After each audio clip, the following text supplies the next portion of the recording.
Hi, and welcome to the fuqua session at MBA Spotlight. My name is Chris, and I'm your host. And it's my pleasure to present to you Lauren Sutherland at fuqua. So what we're going to do is do a quick overview of the program, and then um, answer the questions from the Q&A. Please make sure to post your questions in the Q&A section and not in the chat, and then upload that. Okay. Let's see. And that should be it. Turn the time to you, Lauren. Wonderful. Thank you so much, Chris. And thank you all for joining me today. As Chris said, my name is Lauren Sutherland, and I am a program director of the daytime admissions at fuqua. I've had the privilege of working in the admissions office for almost 10 years. It's been 9.5. So I've gotten to see a lot of applicants from all over the world with all different backgrounds, different things that they can add and contribute to the fuqua community. And really love what I do and love getting to meet people who are looking to make that investment in themselves through the MBA program.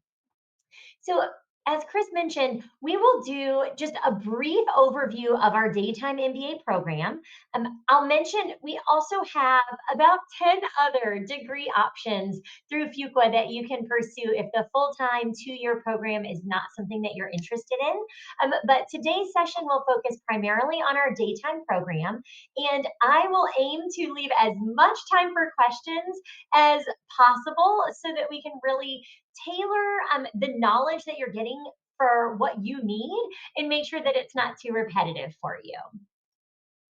So, to start us off, here's an overview of our 2-year full time program.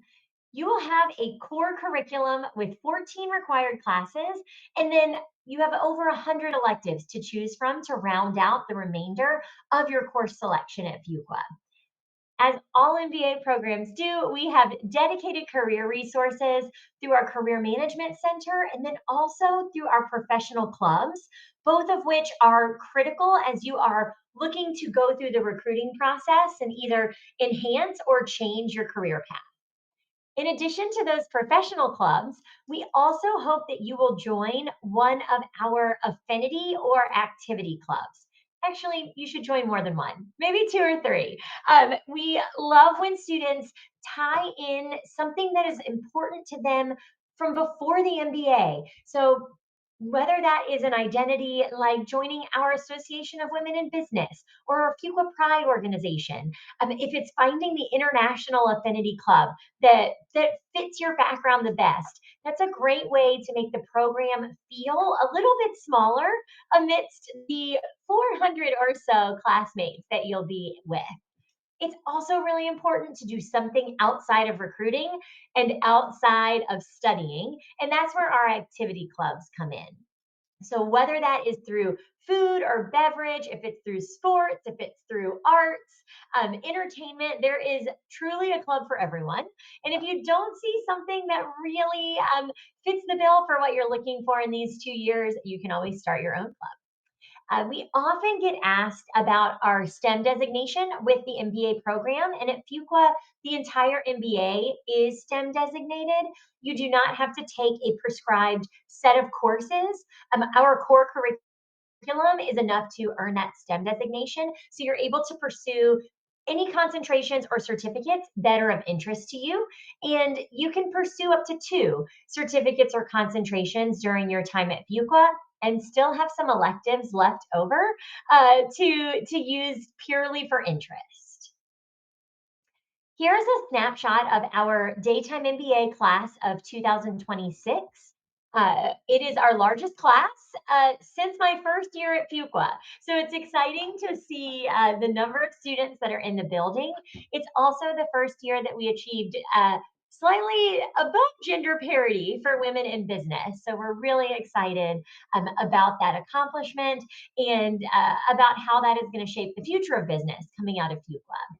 You'll see some other important statistics here. A lot of our students come to the MBA with a partner. Not the majority, but if you are someone who would be potentially moving to Durham along with your partner, or if your partner will be supporting you from afar, they can still take advantage of our Fuqua Partners organization, which is really active and provides a great social and even professional network for our partners of MBA students. You'll see our academic ranges posted in blue below. These are just ranges. They are the middle 80%. You always want to be as you want to be in the range for whichever test that you are choosing to take. If you're outside of the range for work experience on the low end or the high end, address it in your optional statement. Same goes for an undergraduate GPA or a test score. If you're on the lower end of the range, you may want to address that just so that the admissions committee knows that you are aware and has an idea of what was going on in your life during that time. Many of you may not be on a 4.0 scale from your undergraduate experience. So just completely disregard the undergraduate 80% range. That is only relevant if you went to a school that was on a 4.0 GPA. I'll touch on how we evaluate international schools as well as some US schools that are on a 4.0 when we get to the academics part of the application. So within that 427 students in our class, you would be broken up into one class, 6 sections. So for all of your core courses, those 14 that I mentioned, you'll be with the same 65 to 70 students in one of 6 sections, and then you'll be assigned to a 5 to 6 person C lead team who you will work with on all of your core classes. These are put together strategically by our daytime MBA registrar, who is taking into account undergraduate experience, professional background, where you're coming from in the world, making sure that each team is as diverse as possible while also having the tools needed to be successful. So, most likely, your team will have a finance professional, an accounting professional, someone with no business experience whatsoever, and then a little bit of everything in between. It's a really great way to make that larger class feel a bit smaller while you're getting your academic sea legs back, because it's probably been a little while for many of you since being in an academic classroom. Here's a snapshot of our first year curriculum. I'm not going to go through this course by course, but do want to highlight a couple of things. Our program starts in July with Summer Institute. So our pre-MBA programs are happening during July. Orientation is at the end of July. And then the whole month of August, first year students are the only MBA students on campus. Our second years are finishing up their internships. This gives you full access to the Career Management Center, and it also gives you a chance to get 4 of your core courses out of the way before club activity, recruiting starts, and the building is full and second year students are back welcoming you to FUA. Fall 1 and Fall 2 are your core courses, and then you're able to start taking electives in January of your first year. This is great because it allows you to get a little bit of exposure and experience if you're a career changer prior to your internship, and for many industries, prior to those final round interviews that you might be going through. And now I'll touch on the different components of our application. So the 6 pieces that are on this screen are all weighted equally in the MBA admissions process at Fuqua. It is a holistic process. We spend what we feel like is a lot of time on your application. It's nothing compared to what you are spending getting your application ready, getting your standardized test ready, getting your letter of recommendation. We know it's a lot. But we will spend at least an hour reading through your application for the first time. And when we do that, we're evaluating the first 5 components that are on the screen and making a decision about whether to invite you to interview or not. After that recommendation has been made, someone else will read your application in full for a second time, and they will make sure that the person who read it first saw everything. They'll account for any updates, and if you're invited to interview, that second reader is going to be able to account for who you are in person during an interview, plus who you are on paper through the application. We then will meet as admissions committee members for several days in advance of every decision release, discussing applicants, making sure we're finding the right people for fuqua who are going to be successful, who are going to make a mark on our community, and who are really going to take advantage of the full experience. So each of these components is weighted equally. The one you're probably most worried about is the academics, because that is what everyone is most worried about. And we will take into account three things to get your overall academic score. And I think that's important. You're prepping for standardized tests, so you know this, but if you take three pieces to account for 1/6 of the application, it really means your GMAT is only 1/18 of what's going in to your overall evaluation. It is stressful, and we don't want to downplay that, but we want you to know that fuqua accepts all three standardized tests that are the business school tests. So the GMAT, the executive assessment, and the GRE. And we really do not have a preference for one test over the other. If we did, we would tell you. We're a very open admissions committee about just about everything that we can be. And if we were worried about something, we would tell you. Or if we preferred the GMAT over the GRE, we would tell you. What is most important is that you take the test where you can get closest to the average or above the average, ideally. And if that's not the GMAT, try a different test. For most industries, your standardized test is not going to come up again. If you're recruiting, finance, or consulting, it might be a data point, but even finance and consulting firms are moving towards not having a preference over what test to take. So, really figure out which test you are going to do best at and focus on that. If you take more than one, submit that to us. We love seeing perseverance and improvement and self awareness. And if you take both the executive assessment and the GMAT, submit both of those to us. We will take whichever one helps you the most at the point that you are applying in the admission cycle. So I can't tell you what that score would be right now in this moment, but if you submit two different test types, I assure you that my teammates and I will use whichever one helps you the most. Your test is one part of that. We will evaluate your undergraduate GPA and the strength of your undergraduate institution. We are very familiar with schools all over the world. We know what graduating first class division with honors is versus what graduating from a school with a 7 point scale or a 10 point scale or a 5 point scale. If you're joining from Columbia, we understand how that varies school by school and region by region. And are training every member of the admissions committee to be able to accurately assess transcripts and understand what it is that you accomplished during undergraduate. Please note, we do not accept an ESL test, so you do not need to take the TOEFL or the IELTS for fuqua. You actually aren't able to submit that as a part of your application. So you might need it for other schools, but you do not need it for us. Next, we'll evaluate your work experience. And here we are looking for quality over quantity, and we want to know about your management of people, projects, or budgets. Our 80% range of work experience is about 3 years to 10 years, and you are credited with working up until the start of our program, even if that doesn't exactly happen, because you should take at least a month off if you can before starting an MBA program. But if you apply in the fall, you're going to get an extra 6 to 8 months added to your work experience total.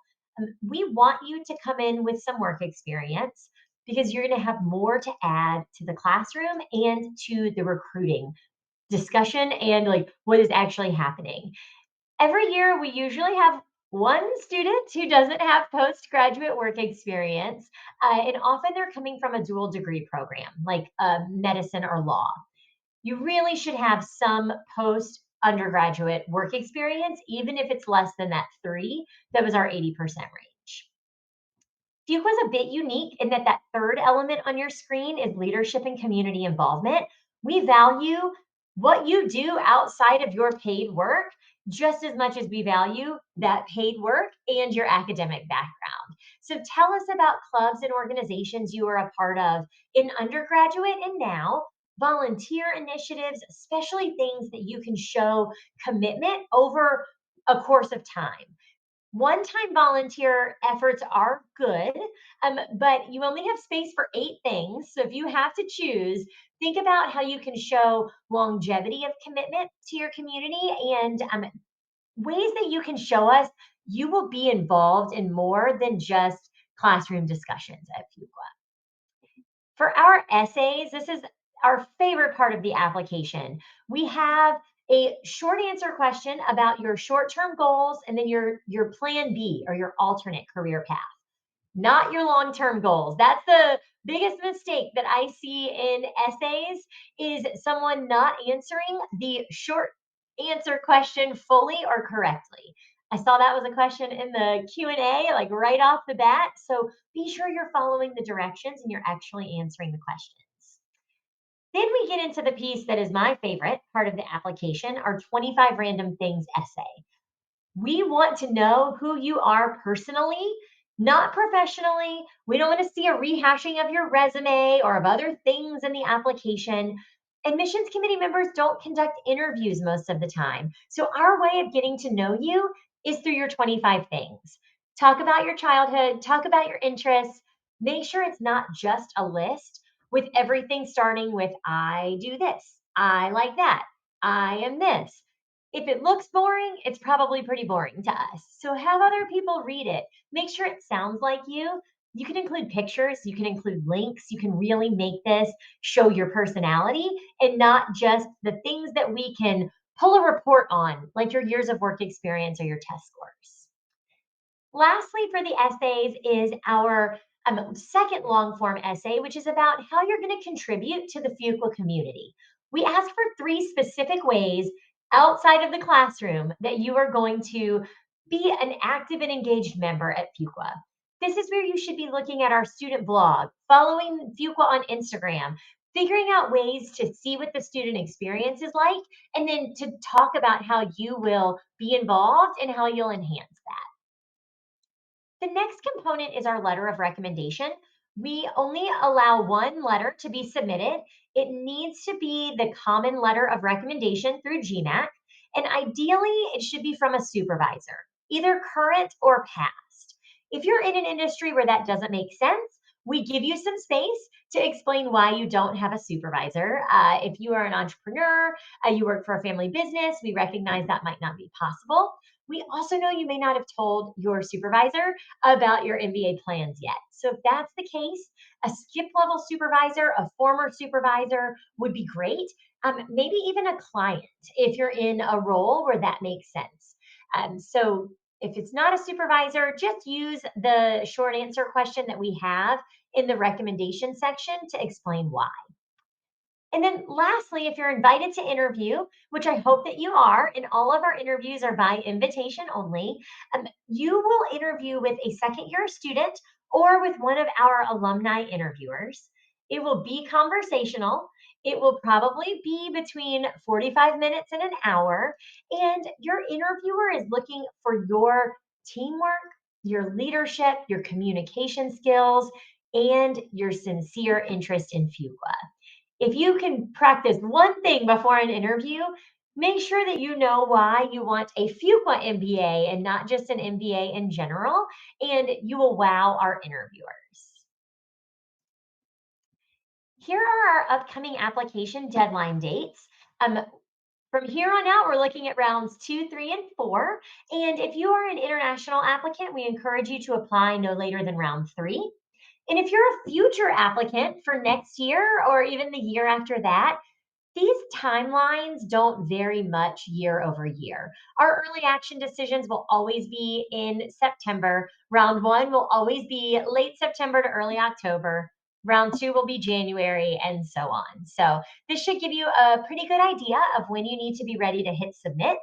And for joining today's breakout room session here, you qualify for an application fee waiver from fuqua.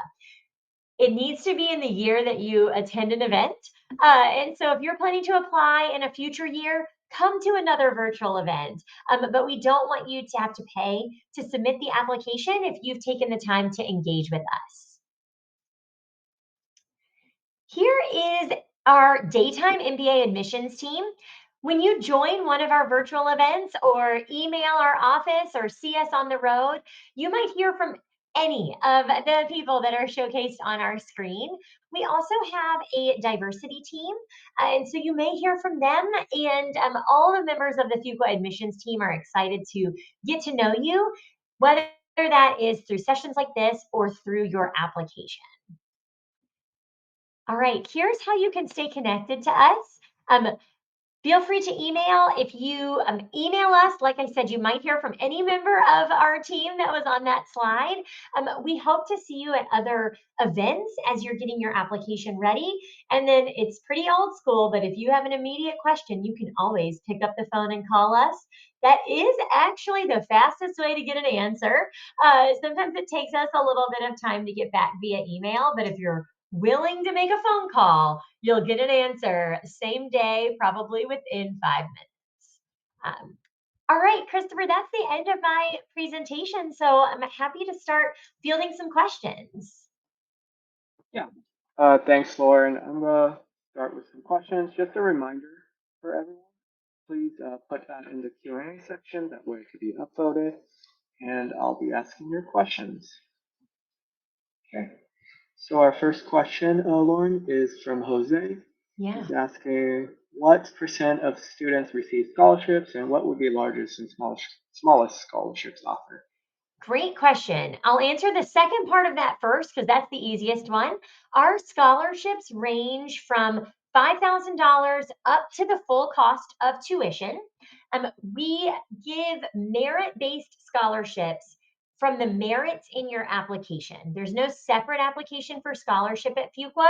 The application you use to gain admission is also the application we will use to award scholarship. And you'll find out at the time that you hear from us about admission what your scholarship is. The majority of scholarships are not full tuition scholarships. I would say that most students' scholarships are somewhere between $10,000 and $35,000 to $40,000 from tuition.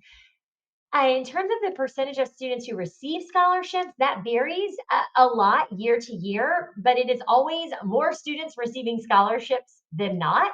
And that could be anywhere from 60 to 85% of the class. So we are pretty generous with our tuition scholarships, but we also recognize this is a huge investment. We don't have any need based scholarships at fuqua, everything is merit based. But we have international student loans available that don't require a cosigner in hopes that we can help everyone make this dream a reality. All right. Thanks, Lauren. And Daddy is asking, how do scholarships vary from round to round two? Uh, and are scholarships need-based or merit-based? It's a little similar. Yeah, but you know what? It's important enough that those are the two upvoted questions. So all of our scholarships are merit based. We don't have need based scholarships at fuqua. Just will reiterate it again. And then how do they vary from round one to round two? They don't very much. We account for historical averages of how many applications we'll receive in round one and how many applications we'll receive in round two. And we do our best to budget scholarship dollars and seats in the class for when we know we're going to receive applications. That does not hold true for rounds 3 and 4. Those vary wildly year over year, depending on how many students accept our offers out of round one and round two. And so it is always in your best interest to apply as early as you can to your top programs with a strong application. But most schools will be reserving seats and scholarship dollars pretty equally between rounds 1 and 2. It's just the later rounds where that gets a little bit more difficult. All right, thanks. Let's get to our next question. Okay, Anastasia is asking, Are there specific onboarding activities or mentorship programs where international students can connect with peers and gain insights into Duke's academic and social environment? Yeah, I love this question, Anastasia. Thank you so much for asking it. Um, our international student clubs take a lot of pride in making sure that the transition process from moving to Durham to starting school at Fuqua is as easy as possible. So you will be matched with a student buddy who will help you with some of that. And that may be someone from the same international area as you, and it may not be, but it is someone who's well connected who wants to help you with the transition to Fuqua, whether you're international or not. And then our international student clubs, our European Club, our Latin American Student Association, and so on, have guides that they will share with admitted students about how do you find an apartment in Durham? How do you apply for a driver's license and a US based ID? How do you open a bank account? Some of those like simpler things, but that take time and that you want someone to help you figure out how to make that adjustment. Um, in addition, Fuqua has an international student onboarding program called Business Culture and Communication. And it usually starts about 3 weeks prior to orientation and is our opportunity for international students who haven't studied in an American classroom or who didn't grow up in an English speaking country to come to be prepared for what it will be like to engage in the classroom in an American setup, to network with companies and engage with our career management center, and it does a little bit of that social and kind of peer-to-peer support by like taking you to some restaurants in Durham, helping you get accustomed to what that's like, going to different cultural activities. So we do spend a lot of time with our international students helping prepare you for the transition. Most years our class is about 40% international students, and so we want to make sure that transition is as easy as possible, knowing that it is a big transition for everyone, but especially for those of you who haven't lived in the US before. Great, that's good to know. Then let's get to our next question. Harsh is asking, please do tell me about the most common mistakes made during application or interview process. Any Mhm. recommendations? Yes. So I'll highlight again with our short answer question about your career goals. We're asking for a short term goal and then another backup short term goal. Your long term goals, we used to ask about that, but we recognized we aren't going to have a lot of impact on that from the admission side. What we want to make sure is that you have a solid first choice plan, and then you also have a solid backup plan. Um, Things can be a bit tumultuous in the recruiting process, whether that is due to visas, due to companies changing what they're looking for. There's just a lot of noise. So, having a solid backup plan is important and is probably the most common mistake that I see is people not reading that question fully. I think in the interview process, the most common mistake is being too generic, talking about how you're interested in the academics and the consulting club at Fuqua and nothing else. That could be said for any school that you're interviewing, and especially for schools where the culture is really valued. Um, we're going to take time to ask specific questions of you about Fuqua, and we want you to be ready to share what it is about Fuqua that feels different and unique and why you want to be a part of our community. Great, thanks. And uh, Aaron is asking some standout quirks that you're looking for in a candidate that Hmm. aligns with the spirit of Duke. Ooh, quirks or qualities, either one works. I think things that we love seeing in the application process, a good overcoming story. So if you can show us a time where something didn't work out and you persevered and you got back up and you figured out what to do next. Maybe that didn't end in the ultimate goal because we know life happens. But if you could show that you're not going to get down and stay down with one setback in your MBA program, we get really excited because fuqua is a pretty gritty place. And I mean gritty in the best ways, of students being willing to try things, being willing to fail, to gain insights, and to get to a better outcome in the end. And so we love being able to see that in the admissions process. This is also a very hard one as an applicant to navigate, but we like to see some humble ambition. Hard because part of your job as an applicant is to showcase your accomplishments and ambitions. And it's not the time to hold back on those, but you can do that with some humility. And so that comes out in your interview a lot of times when you're talking about accomplishments that you've had. If it was a team effort and an accomplishment, be sure that you're acknowledging that. Talk about the ways that maybe an accomplishment of yours has impacted something broader than just you. When it feels a little bit more self-centered, it's harder for us to see how that identifies with fuqua as opposed to tying in your ambitions with that impact on your community or on your team or how you work together to accomplish something. So it's tough as an applicant. I give that disclaimer because you do want to highlight why you're great at things, but approach it with a spirit of humility, especially as you prep for your interview. Great. Then, Lauren, here's our next question. Aravind is asking, what unique international programs or partnerships does Duke Fuqua offer to expand students' global perspectives and industry expertise, particularly in markets like India or Southeast Asia? Yeah, that's a great question. So I think the international exposure at Fuqua comes in a lot of ways. So I mentioned that about 40% of our class will be international. And so you are exposed to a lot of different thought processes, backgrounds, different bureaucracies within business and government on a day-to-day basis, in your classes, on your C-lead teams. So a lot of this happens very organically. There are specific international opportunities that we have for students. Some students will choose to do an exchange program.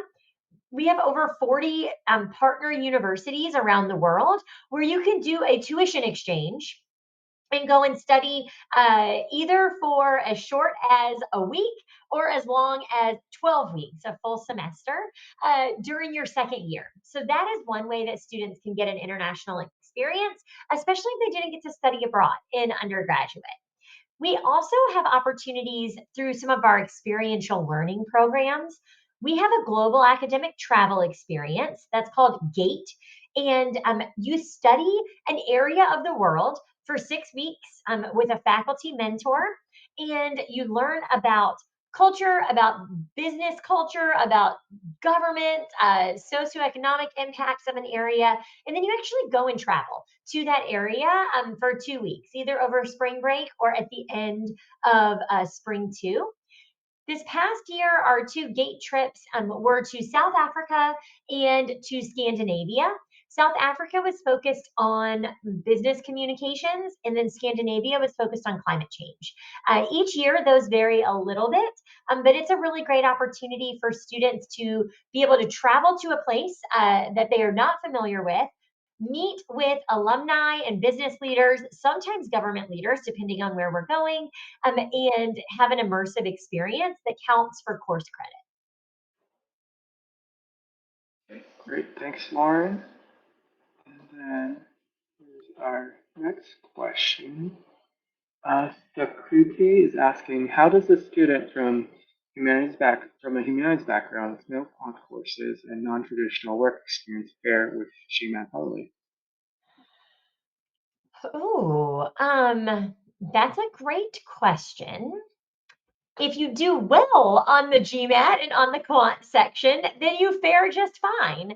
If you don't do as well as you hope, or you're under our average for the GMAT, then it can be worth looking into some of the pre MBA programs like MBAmath.com or the UC Berkeley Extension or GMAC's Business Fundamentals course to show that you're putting in the time and the effort to improve your quantitative skills prior to business school.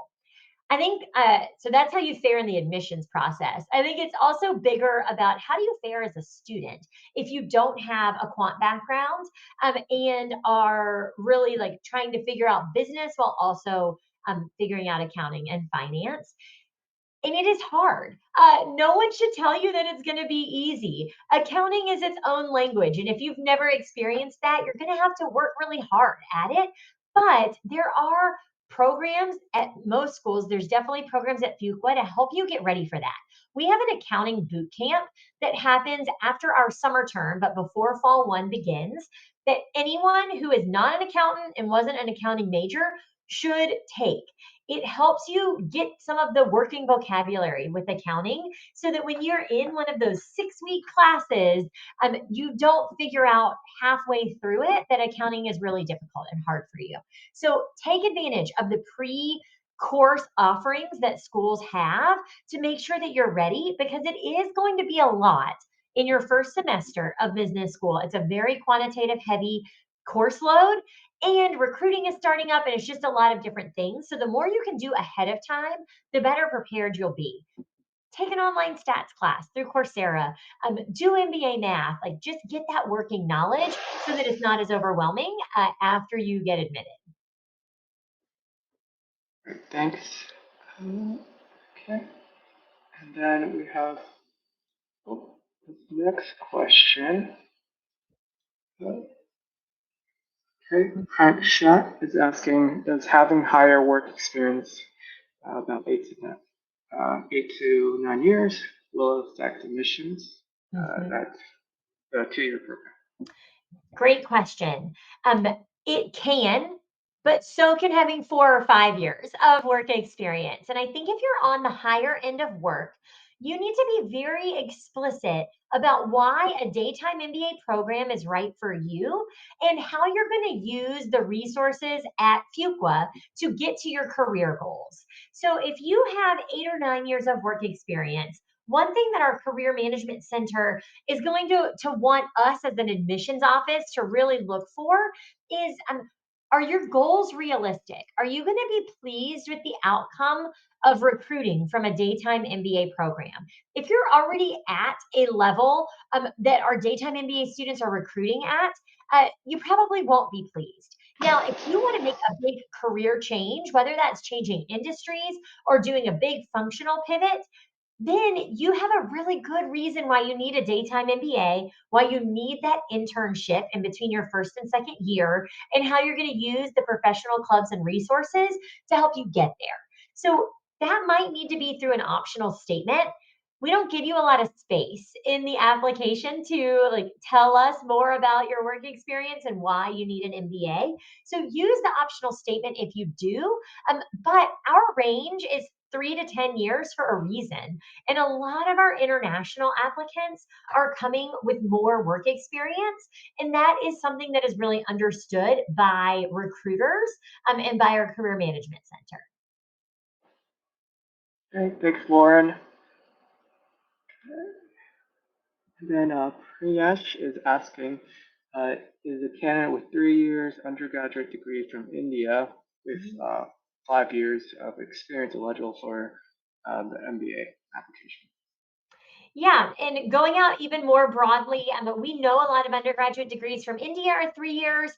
Other places around the world may have a 3 year undergraduate degree. As long as it is a bachelor's degree or bachelor's degree equivalent, you are eligible to apply for the MBA program. You need a bachelor's degree and you need a standardized test. Everything else is pretty optional. It's ideal to have work experience and community involvement. You do have to submit essays and a letter of recommendation.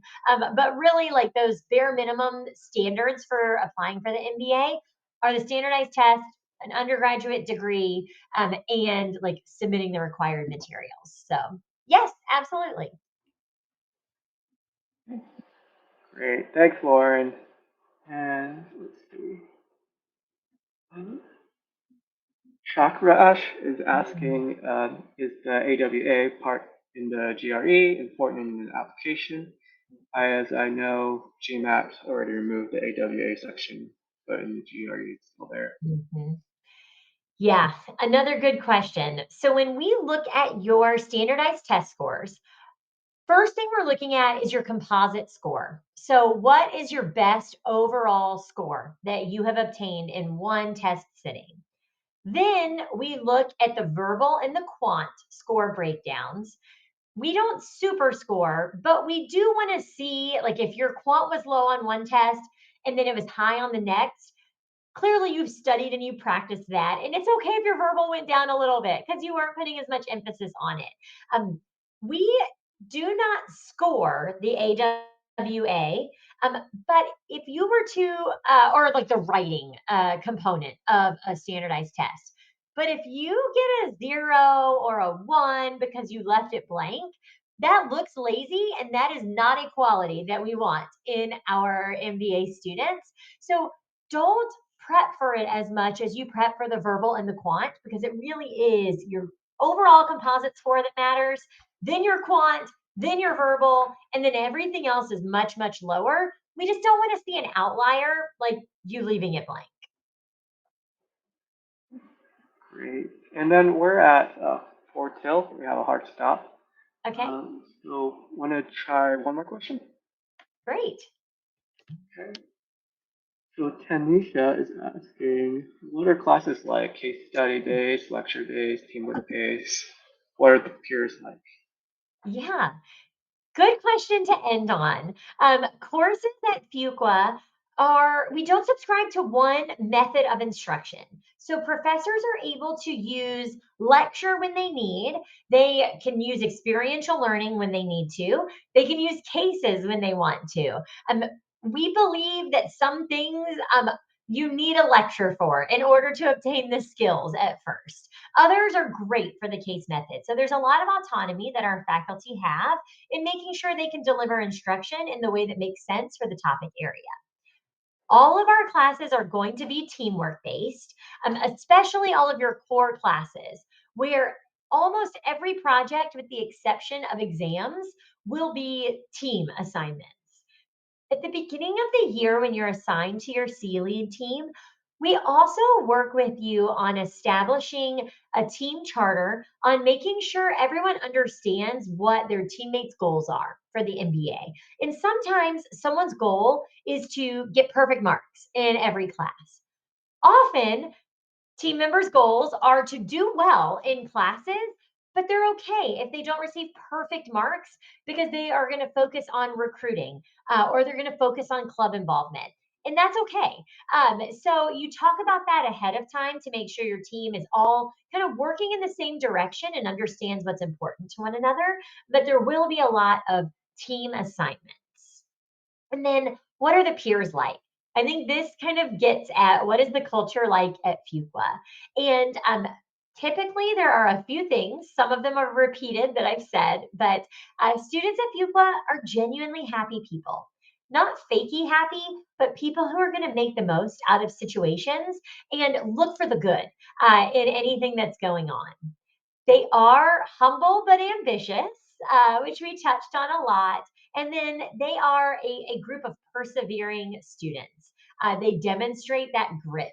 And that's what you'll experience when you are a student, is that you're surrounded by peers who want to make themselves better, who want to make the world better, and who also want to make sure that Team Fuqua continues to get better through their contributions, whether that be in the classroom, outside of the classroom, in the recruiting process. So I think you'll find a really supportive network that is excited to be doing their MBA in a place like Durham.